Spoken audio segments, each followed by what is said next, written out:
आज हम पढ़ने जा रहे हैं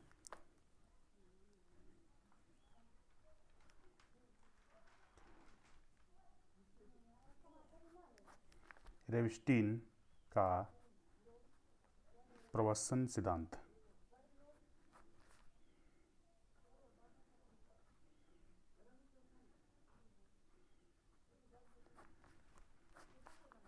रेविस्टीन का प्रवसन सिद्धांत, कई जगह किताबों में इनका नाम जो है रेवेंस्टीन देखा जाता है, और ये प्रवसन सिद्धांत कई जगह जो है प्रवचन सिद्धांत देखा जाता है ना।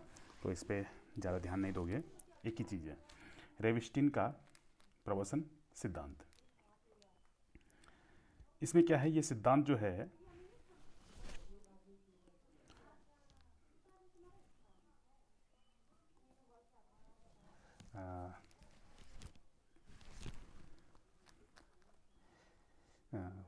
प्रवास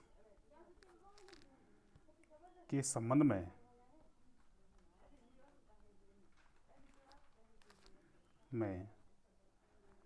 पहला सिद्धांत बनाने का प्रयास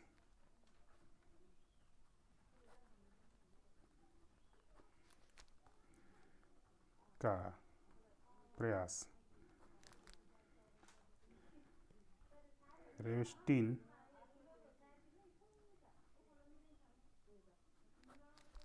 ने 1885 में किया। प्रवास के संबंध में पहला सिद्धांत बनाने का जो प्रयास किया था वो 1850 में रेविस्टीन ने किया। उन्होंने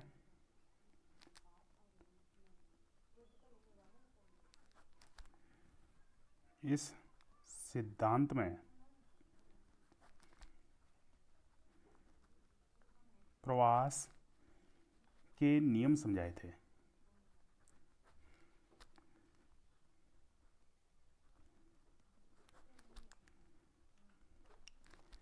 इसीलिए इस सिद्धांत को रेविस्टीन का प्रवास का नियम सिद्धांत भी कहा जाता है।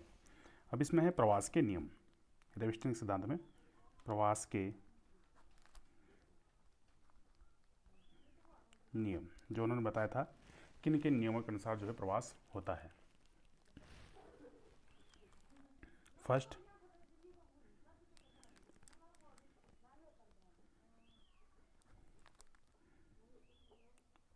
दूरी के साथ प्रवास कम होता जाता है। दूरी के साथ प्रवास कम होता जाता है, इसका तात्पर्य है कि कम दूरी में प्रवास अधिक होता है, और जैसे जैसे हम अधिक दूरी लेते हैं तो अधिक दूरी में प्रवास कम होता है ना। जितनी ज़्यादा दूरी बढ़ेगी किसी दो स्थानों के बीच, उनमें प्रवास कम होता है, और नज़दीक वाले स्थानों के बीच प्रवास ज़्यादा होता है। नंबर 2, प्रवास विभिन्न चरणों में संपन्न होता है।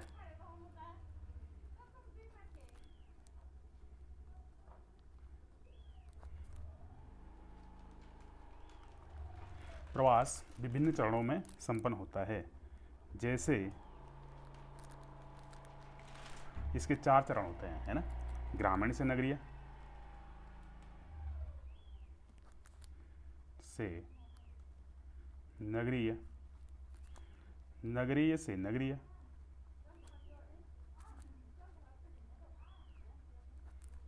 नगरीय से ग्रामीण, और ग्रामीण से ग्रामीण। ये 4 चरण इसके होते हैं, ये आप खुद नोट कर लोगे। फिर है नंबर 3, प्रवास की मुख्य धारा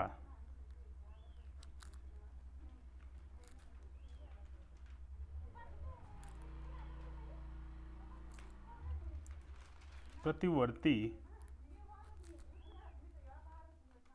धारा को जन्म देती है।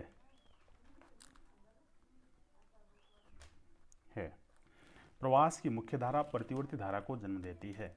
इस लाइन का तात्पर्य क्या हुआ? इसका मतलब है कि प्रवास की जो मुख्य धारा है, जिस दिशा में प्रवास होता है, वहाँ से एक प्रतिवर्ती धारा का मतलब है वापस भी कुछ लोग आते हैं, है ना। कुछ लोग तो जाते हैं, वो तो कहेंगे हम जो है प्रवास, कुछ वापस भी आते हैं जो पहले गए हैं, लेकिन अब वापस अपने गांव मूल स्थान पर आ रहे हैं, तो उसको कहते हैं प्रवास की जो मुख्य धारा है वो प्रतिवर्ती धारा को भी जन्म देती है। नंबर 4, नगर वासियों की अपेक्षा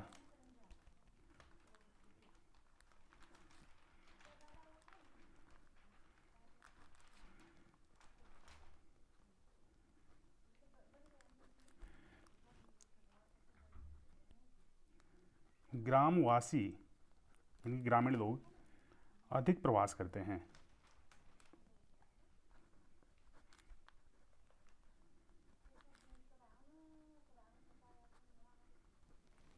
ठीक है, ये हो गया कि नगर वासियों की अपेक्षा ग्रामीण लोग या ग्रामीण वासी अधिक प्रवास करते हैं। अब वो हम नॉर्मली आम जीवन में देखते हैं कि ग्रामीण क्षेत्रों से प्रवास लगातार पलायन होता जा रहा है और ग्रामीण क्षेत्रों की जनसंख्या लगातार कम होती जा रही है और नगरीय क्षेत्रों की जनसंख्या लगातार जो है दिन पर दिन बढ़ती जा रही है।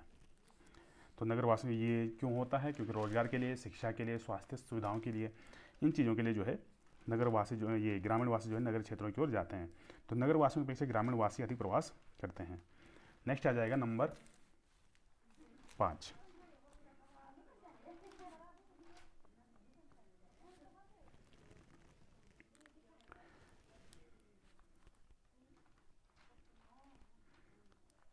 पुरुषों की अपेक्षा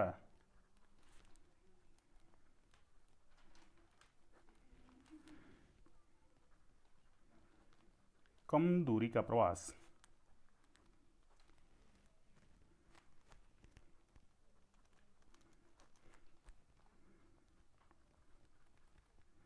महिलाओं द्वारा अधिक होता है।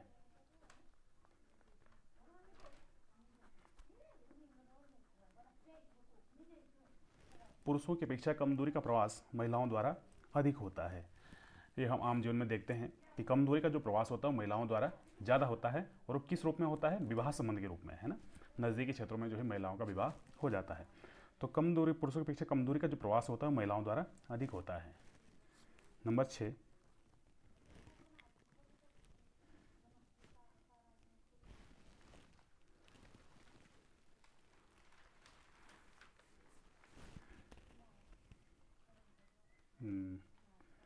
प्रवास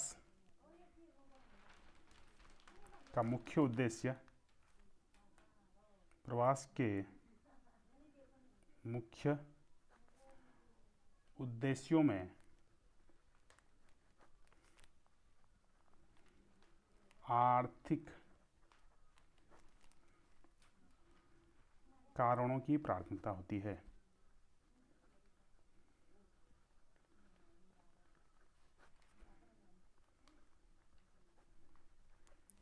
प्रवास के मुख्य उद्देश्यों में आर्थिक कारणों की प्राथमिकता होती है ना। हम देखते हैं प्रवास कई कारणों से होता है।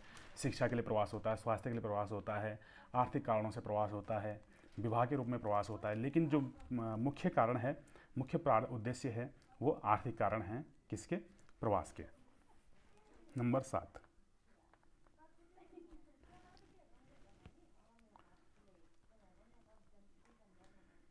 तकनीकी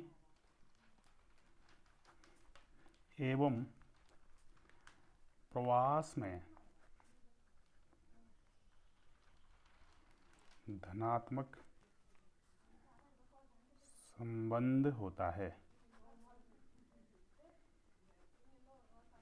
तकनीकी एवं प्रवास में धनात्मक संबंध होता है, यानी टेक्नोलॉजी और प्रवास। टेक्नोलॉजी जितनी बढ़ेगी प्रवास उतना ज़्यादा होगा। नंबर 8,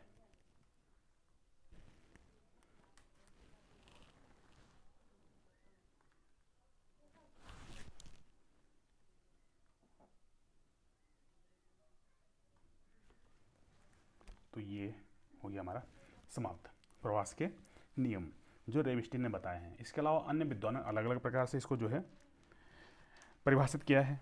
अब प्रवास का तात्पर्य तो आप लोग जो है लगभग सभी समझते होंगे। प्रवास क्या होता है? एक स्थान से दूसरे स्थान पर लोगों का जाना प्रवास कहलाता है। एक स्थान से दूसरे स्थान पर जाना प्रवास कहलाता है, सिंपल भाषा में। और प्रवास में जो है, प्रवास 2 प्रकार के होते हैं। प्रवास 2 कारणों से होते हैं। 2 कारक प्रवास के होते हैं, आकर्षक कारक, प्रतिकर्षक कारक। आकर्षक कारक जो प्रवास को अपनी ओर आकर्षित करते हैं, जनसंख्या को प्रवास करने के लिए अपनी ओर आकर्षित करते हैं, वो कहलाते हैं अपकर्षक कारक जैसे शिक्षा की अच्छी सुविधा, रोजगार की अच्छी सुविधा, स्वास्थ्य सेवाओं अच्छी स्वास्थ्य सेवाएं, है ना, इन कारण जो है लोग यहाँ पे आते हैं। और प्रतिकर्षक कारक वे स्थान जहाँ पे प्रतिकर्षक कारक प्रभावी होते हैं, वहाँ पे प्रवास जो है होता है उस क्षेत्र से दूसरे क्षेत्रों की ओर।